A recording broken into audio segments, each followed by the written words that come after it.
from everywhere. Well, welcome to this incredible call. My name is James Zhang, and it's an honor to be here with all of you champions. And today is going to be a fun one. So you tuned into a good one, but welcome. And my question is this is who here believes that if you could master the art of becoming a better communicator, a better presenter, that you can make more money and make more impact in your business? One thing that I learned early on from my mentors, and I was so shy when I got started in this business. I remember even thinking about the idea of speaking was scary to me.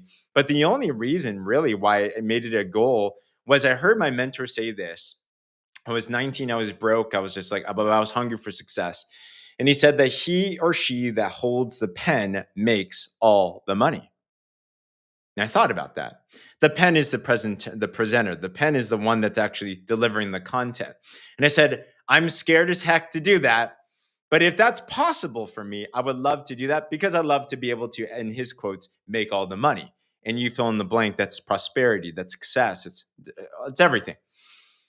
And I started to embark on this journey of learning the art of communication. And if you missed, this is going to be part 2 of becoming the ultimate presenter. If you missed part 1, you can go back to bocpodcast.com. You don't want to miss that. I went over a 5-step framework on how to concoct and put together any type of content so you don't feel lost and you feel impactful and effective. Things that I do. But I'm going to assume you listened to that. And today we're going to go through part 2. Part 2 is all about mastering the delivery. And here's one thing that I learned. Jim Rohn, master trainer, he's the mentor to Tony Robbins and so many more. But Mr. Jim, one of the greatest of all time when it comes to personal development, I remember learning in one of his audios, he said, communication is like this. Imagine you had a clothespin, one of those little pins, and you threw it at someone and it hit them. It's safe to say that that would hurt. They'd feel it. But if you tied the pin to a brick and you threw it at someone, a little graphic, but to make the point, that pin would drive straight through someone's heart. You see, in communication, in presentation, and if you want to be the ultimate presenter, you have to understand that content, while it's important, isn't the main thing. The pin is content. That's what you're actually going to say. The brick is the how to say it. The brick is the delivery. That's the most important thing. You see, ultimate presenters, they don't aim just to inform. They aim to transform. You might want to jot that down. Effective presenters don't just inform, they transform. So the question is, well, James, how do I become an impactful presenter? How do I become a transformational presenter? I would love it if people came off of my speeches and my talks and my presentations and whatever, walking around feeling changed.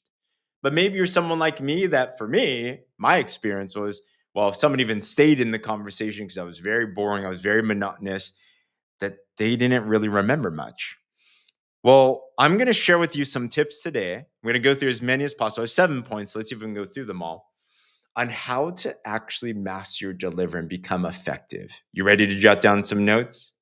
This is how I'm able to close down presentations. This is how I go around the world. And many times you're like, oh my gosh, you're talking to me. Like, oh, wow. And I hope you feel that way talking to you. Here's what you want to do. Number 1, master your material. All right. Do the easy thing. Master material. What is mastering your material? Well, this is what not mastering material is. Who here has ever tried to do some type of presentation and you got up and you had your note cards, you had your script, or you saw someone do this and you started just reading off of what they wrote?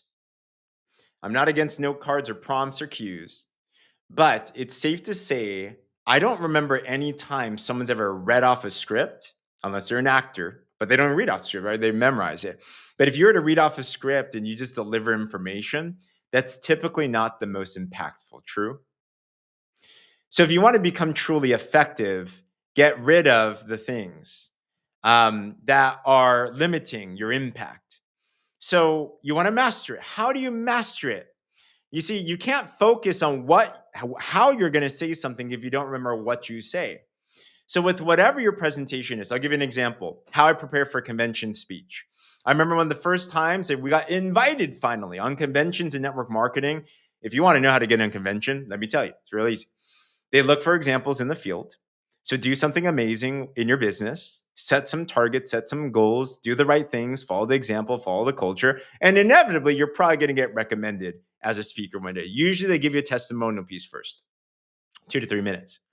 And then from there, if you pass, they'll notch you up and then they'll give you a 10-minute piece. Or maybe they'll put you on a panel. Eventually you'll graduate. If you pass those, then you get 30 minutes and 60 minutes. Basically, they give you more time as you have more consistency, success, and you deliver.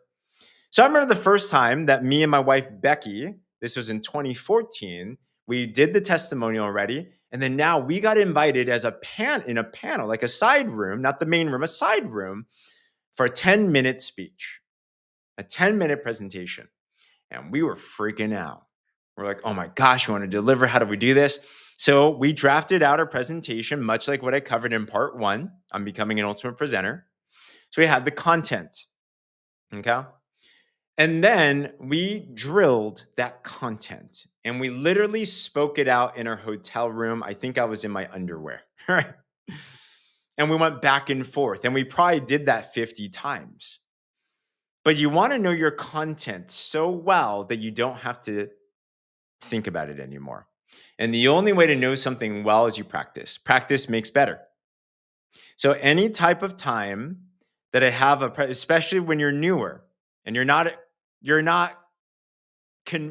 confident yet in your communication, have your outline, have your points. Be sure to vet out some pro tips here.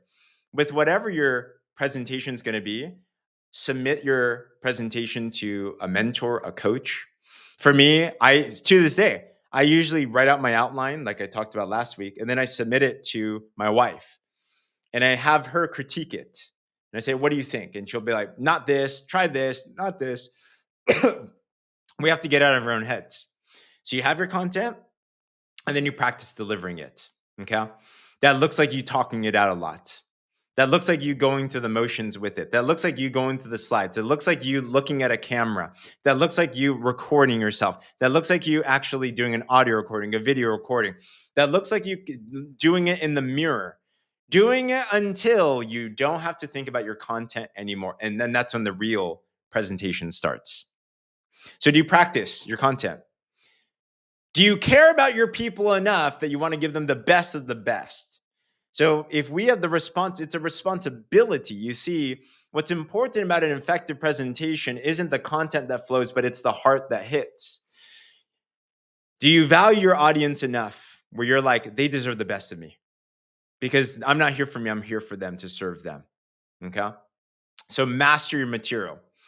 Number 2 that goes along with material is this: less is more. Less is more. You see, in your material, typically, and I got this from one of the top trainers in the world of public speaking, Rory Vaden.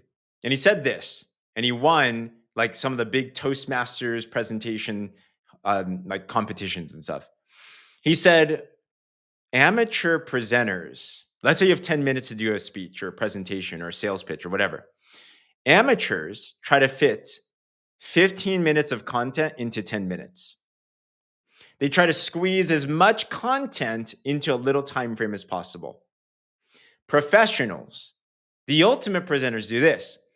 They have 5 or 7 minutes of content, but they take the time to emphasize it in 10 minutes. So the goal of an effective presentation is not trying to stuff it in with as much information as possible. Think about the most horrible presentation experiences you've had.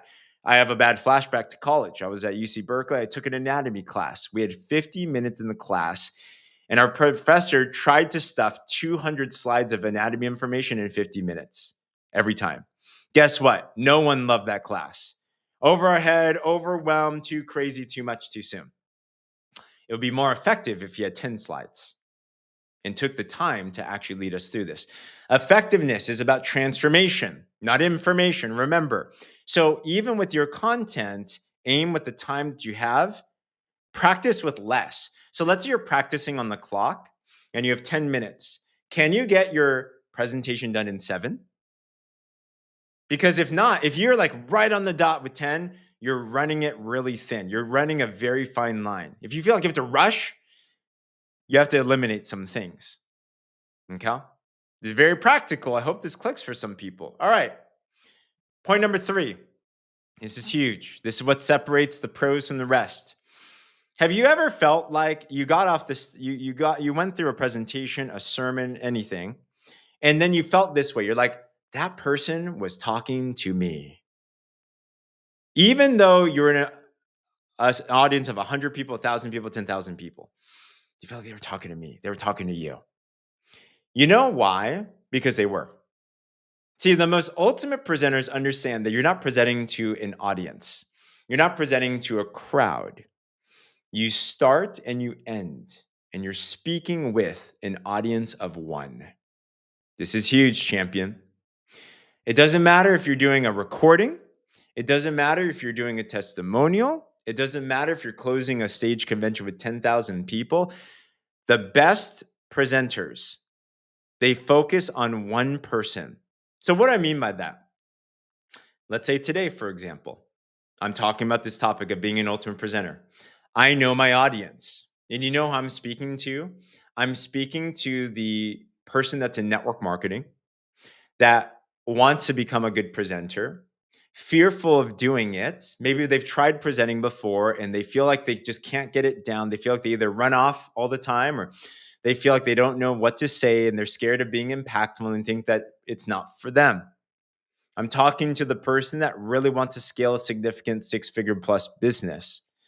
I'm talking to that person that has a servant heart that does feel like they have a message they want to share, but they want to do this effectively. So, you see what I say? I have like I have a person in mind. So anytime you're doing any type of presentation, start with one. Have that archetype of a person and start to think, who is that person? What are they going through? What are they thinking about? What are their problems? What are their challenges? If you can imagine that person, because it doesn't matter who your audience is, how many people are in there. If you focus on just having a one-on-one conversation, it changes everything. We can all talk one-on-one, right? Think about if someone sat down in front of you and just had a coffee with you, you probably have a conversation with them. The best presentations feel like a conversation. How do you make it feel like a conversation? You can't have a conversation with 1,000 people, but you can have a conversation with one. Do you notice that, by the way, champion? I hope it feels like when I talk, it feels like we're going back and forth. I hope it feels like it's just you in the room, where of course it's not, but it's because I start knowing and I'm focusing on that one. So if you focus on that one, you know who they are, their problems, their challenges. What's our goal with an effective transformational presentation? You bring them from where they are in their paradigms, their mindset, their attitudes, and everything. And then you have an objective. What do you want them to feel and leave with today? What's your objective? I begin with the end in mind. For example, we talked about this in the 5-step framework. I want somebody, when they hear this, that aspires to become an effective presenter, I want them to walk away saying, I can do this. I'm empowered. I too can become an effective and ultimate presenter. So I begin with that one person in mind. I know what they're struggling with, and I'm going to address that throughout the presentation. I have my content, but I'm going to relate my content to that person.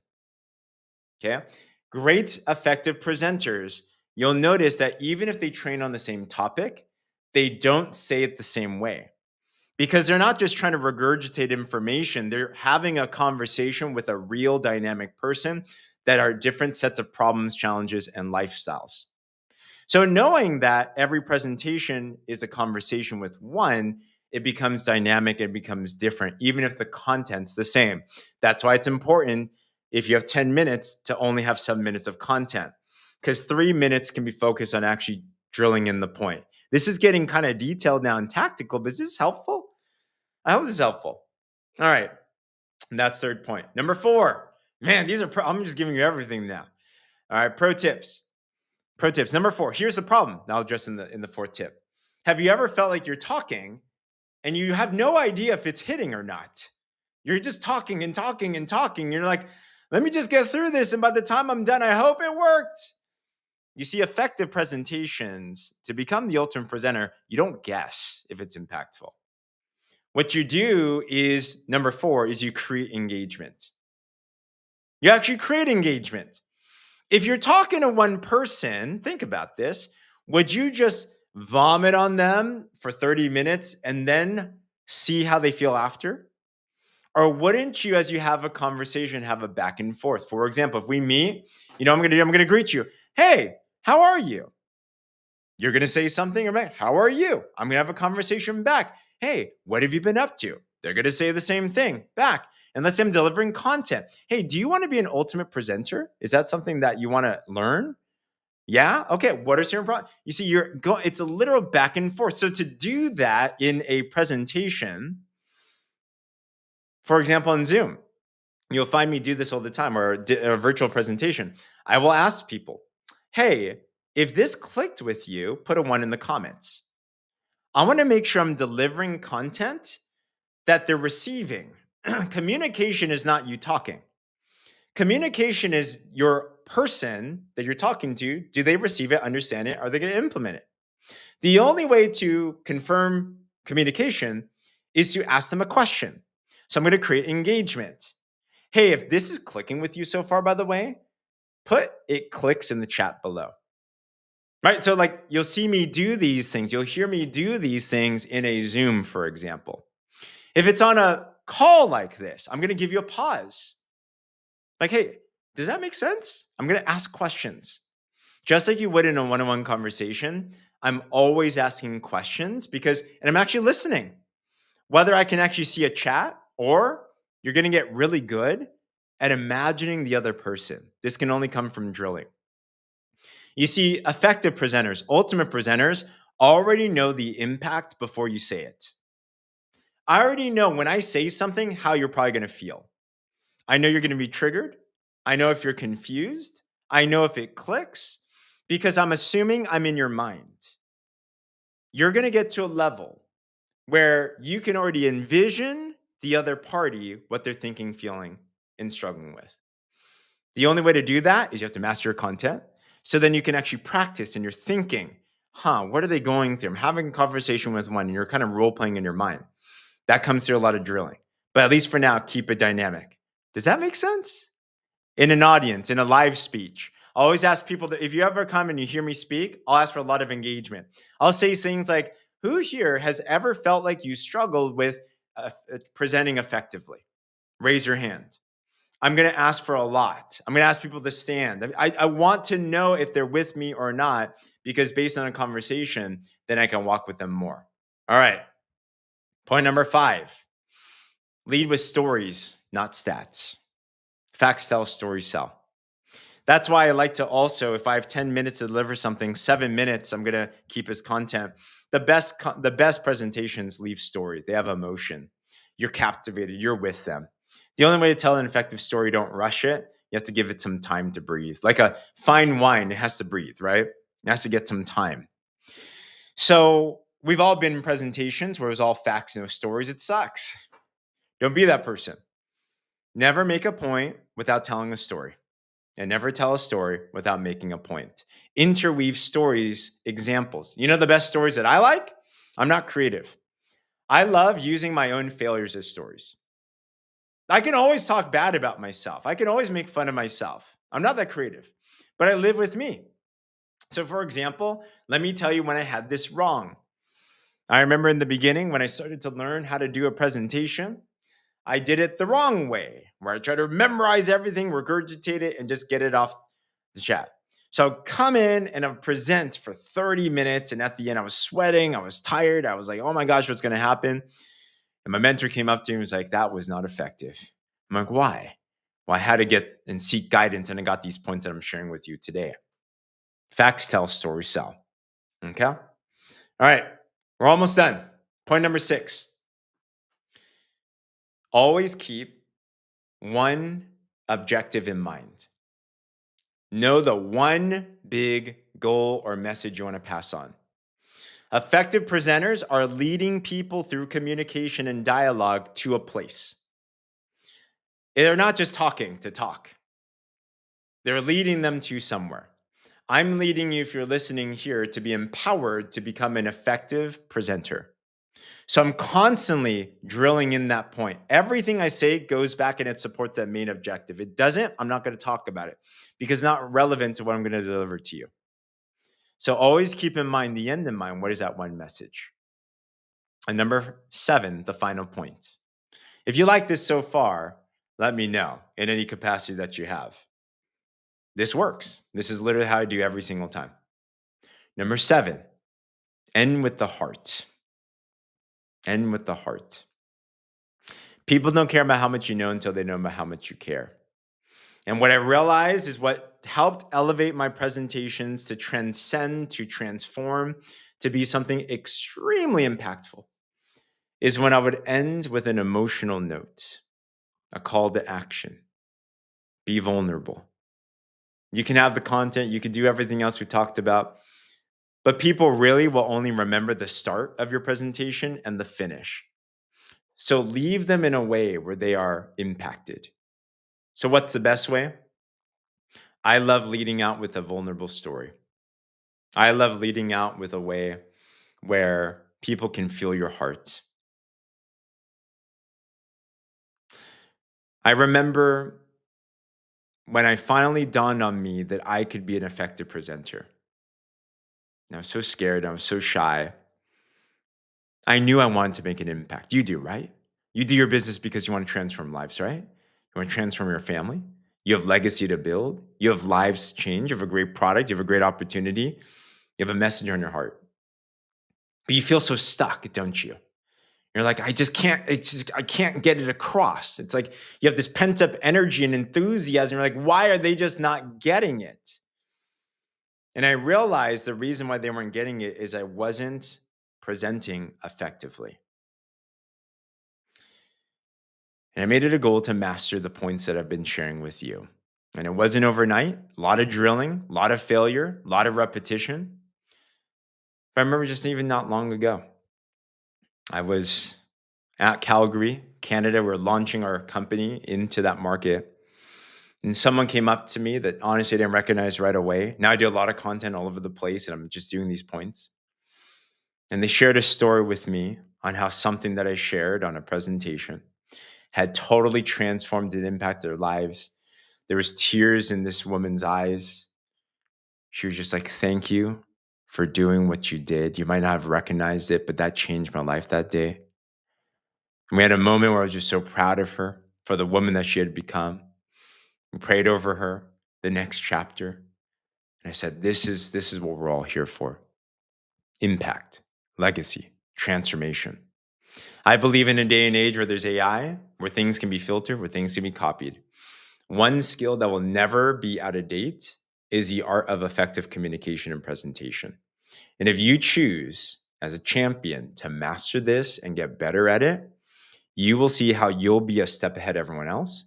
You'll see how you'll be able to connect in deep ways. You'll see how you'll be able to leave people transformed, not just informed.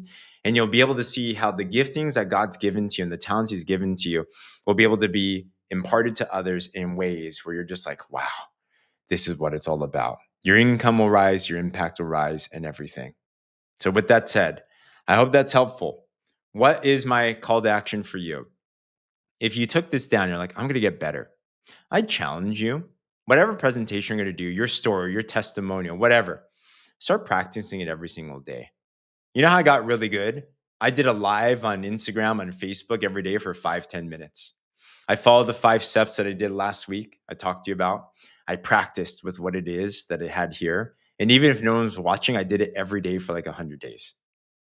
You're going to get really good that way. So I challenge you in some capacity, practice, get better, get feedback, because people's lives are counting on you and your effectiveness. So with that, champion, I wonder if there'll be a part 3. Maybe I'll wrap it up with some cool pro tips, but I hope this was impactful for you. Part 2 of delivery. With that, I'm going to pass it back to you. You can catch the rest on bocpodcast.com. Have a blessed one. Let's go. Bye-bye.